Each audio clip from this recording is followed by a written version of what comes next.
Hi guys, welcome back to my channel. ఈరోజు వీడియోలో ఇంకొక మంచి వీడియోతో మళ్ళీ మేము ముందుకు వచ్చేసానండి. సో మనకి ఎలాగో సంక్రాంతి వస్తుంది. సో సంక్రాంతి కోసం మేమైతే అమ్మ వాళ్ళ ఇంటికి వెళ్ళాము. సో మాకైతే అమ్మ పిండి వంటలు అయితే చేసి ఇచ్చిందండి. సో అరిసెలు, లడ్డూలు, బెన్నప్పాలు, సో ఈ 3 అయితే చేశారు. సో ఇవి ఎలా చేయాలి ఏంటి అనేది మీకు కూడా చూపిద్దామని ఈ వీడియో అయితే చేశానండి. సో ఫస్ట్ అయితే నైటే 2 కేజీల బియ్యం అయితే నానబెట్టారు. రేషన్ బియ్యం అండి, మనకి కోటాలో ఇస్తారు కదా, కోటా బియ్యం అయితే తీసుకోండి. నాన్ పాలిష్ బియ్యం అయితే ఈ అరిసెలు అనేవి చాలా బాగా వస్తాయి. పాలిష్ ఉన్నవి అంత బాగా రావండి అరిసెలు అనేవి. సో రేషన్ బియ్యం మీ దగ్గర ఉంటే కనుక రేషన్ బియ్యం తీసుకోండి. సో మీరు చేసుకునే క్వాంటిటీ బట్టి మీరైతే బియ్యం అనేది నానబెట్టుకోవాలి. సో ముందు రోజే నానబెట్టుకొని మధ్య మధ్యలో మనం కడుక్కోవాలండి. సో అలానే మనం ముందు రోజు నైట్ వేసిన బియ్యాన్ని అలా వదిలేయకూడదు.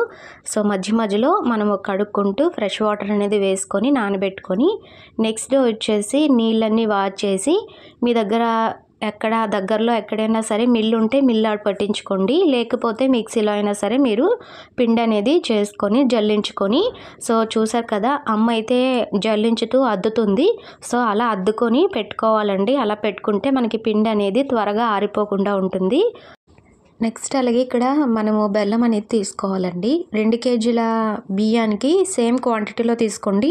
సో మీరు ఎక్కువగా తీపి తీసుకోలేము అనుకున్న వాళ్ళు కొంచెం ఒక పావు అనేది తగ్గించుకొని సో బెల్లం అనేది యాడ్ చేసుకోండి. మీరు ఇప్పుడు కావాలనుకుంటే కొంచెం బెల్లము కొంచెం పంచదార కూడా వేసుకోవచ్చు. సో నేనైతే మొత్తం కూడా బెల్లంతో కావాలని చెప్పాను. అరిసెలు అనేవి మొత్తం కూడా బెల్లంతో చేశారండి. మీరు ఇక్కడ పాకం అనేది చూడండి, మనకి ఇలా సాఫ్ట్గా ఉండాలి. ఫస్ట్ టైం చేసిన వాళ్ళు ఇలాగ సాఫ్ట్గా ఉన్నట్టుగా తీసుకోండి మీరు పాకం అనేది.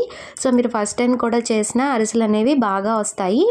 సో ఇక్కడ వచ్చేసి మనం అనేది పాకం వచ్చేసిన తర్వాత పిండి అనేది ఒకరు వేస్తూ ఇంకొకరు కలుపుతూ ఉంటే మనకి ఉండలు అనేవి లేకుండా సో మనకి పిండి అనేది ముద్దలుగా రాకుండా ఉంటుంది. అంటే ఉండలేమీ లేకుండా మనకి అనేది బాగుంటుందండి. సో మళ్ళీ ఉండలు పట్టేస్తే మనం దాన్ని మళ్ళీ కరిగించడానికి చాలా ఇబ్బంది పడాలి. సో మనం చేత్తో అయితే తిప్పలేమండి. కాబట్టి ఒకరు వేస్తూ ఉంటే ఇంకొకరు చేత్తో కలుపుతూ ఉంటే సో ఈజీ అవుతుంది ప్రాసెస్ అనేది. సో మీరు చూస్తున్నారు కదా, సో ఇక్కడైతే అమ్మ, పెద్దమ్మ, బాప ముగ్గురు కలిపి అయితే చేస్తున్నారు. సో పూర్వకాలంలో మనకి పల్లెటూరులో ఎలా అంటే పిండి అనేది దంచేవారు, రోళ్ళల్లో వేసి దంచేవారు. సో ఇప్పుడైతే మిషన్లు వచ్చేసాయి కాబట్టి ఎవరు కూడా దంచడం అనేది లేదు. సో అప్పటికి మా అమ్మ వాళ్ళ ఊర్లో కొంచెం మంది అయితే దంచే చేస్తారండి. సో పండగలప్పుడు అరిసెలు అనేవి. సో నేను పండగ ముందే వెళ్ళాను. సో నేను మళ్ళీ సంక్రాంతికి వెళ్ళలేను కాబట్టి నాకు అరిసెలు కావాలని, నెక్స్ట్ అలాగే లడ్డూలు కావాలని చెప్పాను. సో చాలా రోజులు అయిందండి నేను అరిసెలు, లడ్డూలు తిని. సో మాకైతే చాలా ఇష్టం అరిసెలు అనేవి. సో అందుకని అయితే అమ్మకి చేయమని చెప్తే చేశారు. సో అమ్మకైతే యాక్చువల్గా అరిసెల పాకం అయితే రాదు. సో ఎప్పుడు కూడా పెద్దమ్మ, బాప ఇద్దరు చేస్తూ ఉంటారు. వాళ్ళకైతే పిలుస్తుందండి అరిసెల పాకం కోసం. సో ఆ పాకం అయితే వాళ్ళిద్దరూ తీసి అరిసెలు అయితే చేస్తున్నారు. నెక్స్ట్ అలాగే లడ్డూలు కూడా బాప వాళ్ళు చేశారండి. సో మనం తీసుకున్న తడిపిండి మొత్తం కూడా పడలేదండి, ఇంకా కొంచెం అయితే మిగిలింది. ఆ తడిపిండితోనే లాస్ట్లో వెన్నప్పాలు అయితే చేస్తారు. సో వాటి ప్రాసెస్ కూడా మీకు చూపిస్తాను. సో మనకి ఇలా అరిసెలు అడ అనేది రెడీ అయిన తర్వాత దీంట్లో ఆయిల్ అనేది వేసి కొంచెం సేపు అయితే ఉంచేస్తారండి, ఒక అరగంట వరకు. సో చల్లారిన తర్వాత అరిసెలు అనేవి రెడీ చేయడం స్టార్ట్ చేశారు. సో ఫస్ట్ అయితే నువ్వులు కిందన వేసి మనం చేసుకున్న అడ అనేది వేసి ఇలాంటి అరిసెలు తడ్లు అనేవి ఉంటాయి కదండి, సో అరిసెలు చేయడానికి. సో వాటిని అయితే తీసుకొని వాటిపైన అద్ది నువ్వులు అనేవి వేసి మళ్ళీ అద్ది నూనెలో వేసుకొని వేయించుకోవడమే. ఇలాంటి అరిసె గరిటెలు ఉంటే మనకి అరిసెలు చేయడం ఈజీ అవుతుందండి, వెంటనే చేసేసుకోవచ్చు. 2 అరిసె గరిటెలు అయితే ఉన్నాయి. బాప అద్దుతూ ఉంటే పెద్దమ్మ అనేది వేయిస్తూ ఉంటుందండి. సో ఇద్దరు కూడా చాలా తొందరగా అయితే చేసేసారు అరిసెలు అనేవి. ఈ అరిసెల గరిటెలు అప్పుడు పూర్వంలో అయితే ఉండేవి కాదండి, వాళ్ళు అరిటాకు పైన అద్ది అప్పుడైతే అరిసెలు చేసేవారు. నెక్స్ట్ అలాగే ఈ చిల్లున్న గిన్నెలు కూడా అప్పుడు ఉండేవి కాదు. మనకు అప్పుడు కమ్మరేకులతో చేసేవారు కదండి, ఆ దానిపైన అయితే ఈ అరిసెలు అనేవి వేసి దానిపైన క్లాత్ వేసి ఈ అరిసెలు అనేవి వేసి రాత్రంతా ఉంచేవారండి. నెక్స్ట్ డే అరిసెలు అనేవి తీసేవారు. సో ఇప్పుడు కూడా ఆ కమ్మరేకుతో చేసినవి అయితే లేవు, ఇలాంటి చిల్లులు ఉన్న వాటిలోనే వేసేసి ఉంచేస్తున్నారు. సో అప్పుడైతే అరిసెలు ఎలా చేసేవారు, సో ఇప్పుడైతే ఇలా చేస్తున్నారు. అరిసెలు వాళ్ళు చేస్తూ ఉంటే నేనేమో ఇలాంటి చిల్లడి గిన్నెలో నేను వేసి ఆయిల్ అనేది కిందన పడేటట్టుగా ఇక్కడ అరిసెలు అనేవి చుట్టూ కూడా నేను సర్దేశానండి. సో ఫైనల్గా మనకు అరిసెలు అయితే రెడీ అయిపోయాయి. నెక్స్ట్ వచ్చేసి ఇప్పుడు లడ్డూలు చేస్తున్నారు. ఇక్కడ లడ్డూలు చేయడం కోసం కేజీన్నర బేసన్ తీసుకున్నారండి, శనగపిండి అనేది తీసుకున్నారు. సో మనమైతే కొలత అయితే వేసుకుంటాం కానీ వాళ్ళు కొల అనేది వేయరండి. సో అర్చన ప్రకారంగా వాళ్ళైతే చేసేస్తారు. సో ఇక్కడైతే బాపు కూడా అలానే చేస్తున్నారు. ఇది కేజీన్నర ఉంటుంది పిండి. సో వాటర్ అయితే వేసేయండి, నేను కలిపేస్తానని చెప్పి కలుపుతున్నారండి. యాక్చువల్గా నేను అడిగాను కొలత ఎలా ఉంటుంది ఏంటి అని అడిగితే కేజీన్నర ఉంటుంది అని చెప్పారు. సో కేజీన్నర పిండికి ఇక్కడ లడ్డూలు అయితే చేస్తున్నారు. ఇక్కడ లడ్డూలు చేసేటప్పుడు కొంచెం సాల్టు, నెక్స్ట్ అలాగే ఒక హాఫ్ బేకింగ్ సోడా వేశారండి. సో అక్కడ నేను వీడియో చేసుకుంటాను అంటే నెమ్మదిగా అయితే చేయటం లేదు. సో వాళ్ళ ప్రాసెస్లో వాళ్ళైతే చేసుకుంటున్నారు. నేనైతే అక్కడక్కడ క్లిప్స్ అనేవి మిస్ అవ్వకూడదని వాళ్ళతో పాటు వీడియో అయితే చేసుకుంటున్నానండి. ఇక్కడ మనకి లడ్డూలు కొట్టడానికి వీలుగా ఉండే విధంగా ఇక్కడ శనగపిండి అయితే కలుపుతున్నారు. సో మీకు లాస్ట్లో బ్యాటర్ అనేది చూపిస్తాను ఎలా అనేది. సో చూస్తున్నారు కదా, బ్యాటర్ అనేది మనకి ఈ విధంగా ఉండాలి. మనము నూనెలో వేస్తున్నప్పుడు అవి కిందకైతే జారిపోవాలండి, అలాగా పూసలాగా అయితే జారిపోవాలి. సో బాపు చూస్తున్నారా, అంత వేడిగా ఉన్నప్పుడు కూడా చేత్తోనే చేసేస్తున్నారు. మనం అయితే గరిటెతో మధ్యలో తిప్పుతూ కూడా మనం అయితే ఈ లడ్డూలు చేస్తాము. సో బూందీ కానీ లడ్డూలు కానీ బాపు అయితే చేత్తోనే తిప్పేస్తున్నారండి. కాలటం లేదా అంటే లేదు, నేను ఎప్పుడు ఇలాగే చేస్తానని చెప్తున్నారు. సో చూడండి, చేత్తోనే మొత్తం కూడా లడ్డూలు అనేవి చేసేసారు. సో ఒక పక్క బాప్ అనేది పోసి కొడుతూ ఉంటే లడ్డూలకి దొడ్డ అనేది వేయిస్తూ తీస్తుందండి. ఇక్కడ నేను మీ అందరికీ చూపించడం కోసం, వీడియో చేసుకోవడం కోసం నేను కొంచెం నెమ్మదిగా అయితే చేయమంటున్నానండి. సో లేకపోతే వాళ్ళైతే చాలా ఫాస్ట్గా చేస్తున్నారు. నేను కొంచెం నెమ్మదిగా చేయమని చెప్తే కొంచెం నెమ్మదిగా అయితే చేశారండి. సో ఇలాగా బాప్ అనేది బూందీ కొడుతూ ఉంటే దొడ్డ అనేది వేయిస్తుందండి. సో వెంటకే తీసేయాలి. మనకి కారం బూందీ అయితే బాగా వేగాలండి. ఇలాంటి స్వీట్ లడ్డూలు చేసుకోవడం కోసం అంత ఎక్కువగా వేగనవసరం లేదు. బూందీ అనేది నూనెలో వేసిన తర్వాత 1 మినిట్ ఇలా వేయించుకొని తీసేసుకోవాలండి. సో చూసారు కదా, ఫైనల్గా మొత్తం బూందీ అంతా కూడా కొట్టేశారు. సో వీటిని లాస్ట్లో పాకం అయితే పెడతారండి. సో పాకం ఎలా పెడతారు ఏంటి అనేది ఇప్పుడు చూపిస్తాను. సో ఇక్కడ చూపిస్తున్నాను చూడండి, బాప్ అయితే అక్కడ ఆవిరి ఎలా అయితే వస్తుందో చూడండి. సో ఆ ఆవిరికి అయితే నేను తీసుకొని ఆ బూందీ అనేది నేనైతే కొట్టలేకపోయానండి. బాప్ అయితే చాలా ఈజీగా కొట్టేస్తుంది. సో చాలా వాళ్ళకి అలవాటు అయిపోయింది. ఎక్కడైనా వంటలు అంటే సో బాప్ అయితే వెళ్తూ ఉంటుందండి, చాలాసార్లు చాలా దగ్గరికి వెళ్తుంది. అరిసెల పాకం, నెక్స్ట్ అలాగే లడ్డూకి పొంగడాలకి పాకాలు అనేవి ఒక్కొక్కరు తీయలేరు కదా. సో అలాంటి వాళ్ళు పిలిస్తే వాళ్ళ దగ్గరికి అయితే వెళ్ళి వాళ్ళకి పాకం అయితే తీసి వస్తారండి. నెక్స్ట్ అలాగే ఇక్కడ మీకు లడ్డూలకి మనం కేజీన్నర బేసన్ తీసుకున్నాం కదా.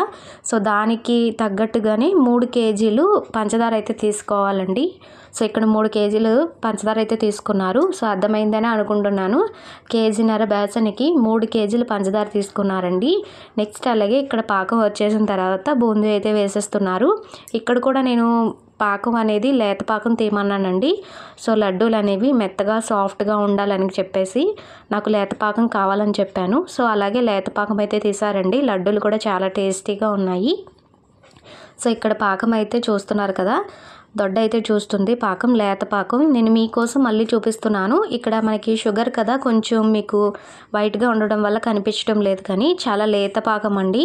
మనకి అరిసెలకి లేత పాకం ఎలా తీసుకున్నామో సేమ్ అంతే. సో చూస్తున్నారు కదా, దగ్గరగా చూస్తే మీకు అర్థమవుతుంది, లేత పాకం తీశారు. సో మనం ఆల్రెడీ ముందు కొట్టుకున్న బూందీ ఉంది కదా, ఆ బూందీ అందటినీ కూడా ఈ షుగర్లో వేసేసుకోవాలండి. షుగర్లో వేసుకొని ఒకరు వేస్తూ ఉంటే ఇంకొకరు తిప్పుతూ ఉన్నారు. నెక్స్ట్ దీంట్లోనే కొంచెం ఇలాచీ పౌడర్ అనేది వేసుకోవాలి.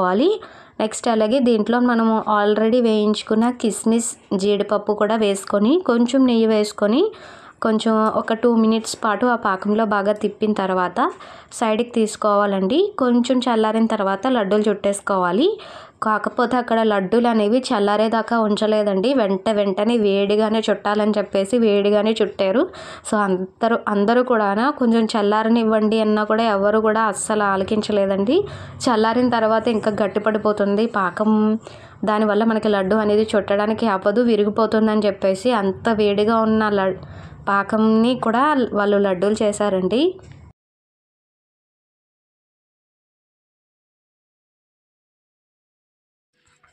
ఈ పాకం పట్టిన బూందీ అనేది ఇంకొక ప్లేట్లోకి కొంచెం కొంచెం యాడ్ చేసుకుంటూ ఇక్కడ లడ్డూలు అయితే చుడుతున్నారు.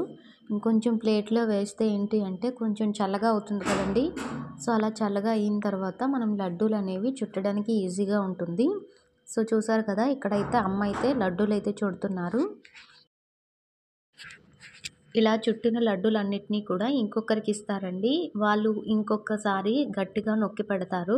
ఇలాగ నొక్కిన వాటన్నిటిని కూడా ఒక క్లాత్ వేసి దానిపైన అయితే లడ్డూలన్నిటినీ కూడా ఇలా పేరుస్తారండి. సో చాలా దగ్గర ఇలాగే చేస్తారు పల్లెటూర్లంట. సో చూసారు కదా, మనకి లడ్డూల రెసిపీ కూడా అయిపోయింది.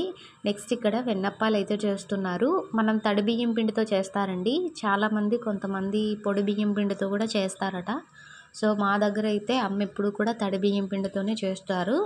ఇది వచ్చేసి కొంచెం బెల్లము, నెక్స్ట్ అలాగే కొంచెం పంచదార రెండు యాడ్ చేసి చేస్తున్నారు. సో దీనిలో మెయిన్గా కావాల్సింది నెయ్యి అండి. నెయ్యి ఎంత బాగా ఉంటే ఈ వెన్నప్పాలు అనేవి అంత టేస్ట్గా ఉంటాయి. సో నెయ్యి అనేది వేసుకుంటూ మనం కలుపుకోవాలి.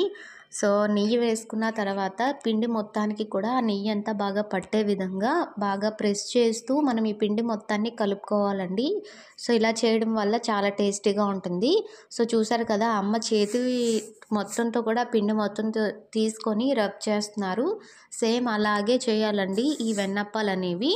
సో ఇలా మొత్తం కూడా మనం మిక్స్ చేసేసుకున్న తర్వాత కొంచెం మరిగించిన పాలను వేసుకొని మిక్స్ చేసుకోవాలి. సో ఇలా మరిగించిన పాలను వేసుకోవడం వల్ల ఏంటి అంటే మనకి వంట చేసుకోవడానికంటే ఈజీగా ఉంటుంది. సో ఇలా అయితే చేస్తారు. ఎక్కువగా బెల్లంతో కొంతమంది చేసుకుంటారండి, కావాల్సిన వాళ్ళు పంచదారతో కూడా చేసుకుంటారు. సో రెండు మిక్స్ చేసుకొని చేసుకున్నా కూడా టేస్ట్ అనేది చాలా బాగుంటుంది. నాకైతే పంచదారతోనే ఇష్టం. కాకపోతే ఈసారి అమ్మ అనేది కొంచెం బెల్లం యాడ్ చేసి ఒకసారి చేశాను, ట్రై చేయు చాలా టేస్టీగా ఉంది అంటే సరే అని చెప్పానండి. కొంచెం బెల్లం కొంచెం పంచదార వేసి చేశారు. సో మీరు ఇలా పచ్చిగా తిన్నా కూడా ఈ వెన్నప్పాలు అనేది టేస్ట్ చాలా బాగుంటుంది. ఎందుకంటే మనం తడి బియ్యం పిండితో చేస్తాం కదండి, చాలా టేస్టీగా ఉంటాయి. సో ఇలా వెన్నప్పాలన్నిటినీ కూడా ముందుగానే ప్రెస్ చేస్తూ, సో చూసారు కదా, ప్రెస్ చేస్తూ ఎక్కడ కూడా క్రాక్స్ అనేవి లేకుండా మనమైతే వీటిని ప్రిపేర్ చేసుకోవాలండి. సో అన్నిటినీ కూడా ఇలా ప్రిపేర్ చేసేసుకున్నాక మనం వీటిని నూనెలో వేసుకొని వేయించుకుంటే సరిపోతుంది. సో కొంతమంది ఈ వెన్నప్పాలు అనేవి ఇలా చేసిన తర్వాత కూడా వీటికి కూడా మళ్ళీ పాకం పెడతారట. సో అలా చేసుకున్న వాళ్ళు కూడా ఉన్నారండి. సో ఎవరి టేస్ట్ వాళ్ళది ఉంటుంది.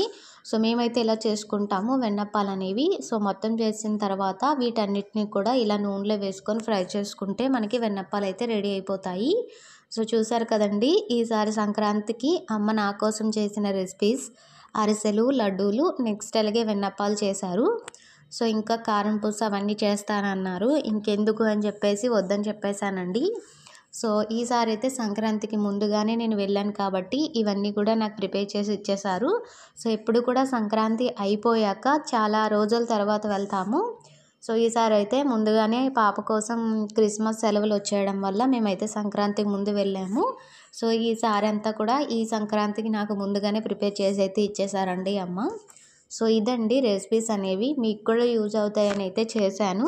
సో చాలా టేస్టీగా ఉంటాయండి అరిసెలు కానీ, లాడులు కానీ, వెన్నప్పాలు కానీ. సో మీకు ప్రాసెస్ అనేది అర్థమైందని అనుకుంటున్నాను. ఈజీగానే చేసుకోవచ్చండి. అరిసెలు అనేవి ఫస్ట్ టైం చేసుకున్న వాళ్ళు లేత పాకం తీసుకుంటే మీకు ఫస్ట్ టైం చేసినా పర్ఫెక్ట్గా వస్తాయి. నెక్స్ట్ లడ్డూలు కూడా అంతేనండి. మనం ఫస్ట్ టైం చేసుకున్న వాళ్ళు కొంచెం లేత పాకం తీసుకుంటే సో ఇది చాలా బాగుంటాయి, సాఫ్ట్గా ఉంటాయండి. వెన్నప్పాలు కూడా అంత ప్రాసెస్ ఏమీ ఉండదు. తడి బియ్యం పిండిలో మనకు కావాల్సిన షుగరు, బెల్లం యాడ్ చేసుకుంటే అయిపోతుంది. సో ఇదండి వాళ్ళ వీడియో. ఐ హోప్ ఈ వీడియో మీకు నచ్చిందని అనుకుంటున్నాను. నచ్చితే ప్లీజ్ ఈ వీడియోకి ఒక లైక్ చేయండి. మీరు లైక్ చేయడం ద్వారా ఈ వీడియో వైరల్ అయ్యే ఛాన్స్ ఉంటుంది. సో నాకైతే కొంచెం మోటివేషన్ చేసినట్టుగా ఉంటుందండి, హెల్ప్ చేసినట్టుగా కూడా ఉంటుంది. సో ప్లీజ్ అండి ఈ వీడియోకి ఒక లైక్ చేసి మన ఛానల్ని సబ్స్క్రైబ్ చేసుకొని పక్కనే ఉన్న బెల్ బటన్ని క్లిక్ చేయండి. నేను ఏ వీడియో పోస్ట్ చేసినా మీకు నోటిఫికేషన్ ద్వారా వస్తుంది. ఈ సంక్రాంతికి మీరే రెసిపీస్ తెచ్చుకుంటున్నారో కింద కామెంట్ చేయండి. అలాగే మీకు ఏ రెసిపీ ఇష్టమో కింద కామెంట్ చేయండి. బాయ్.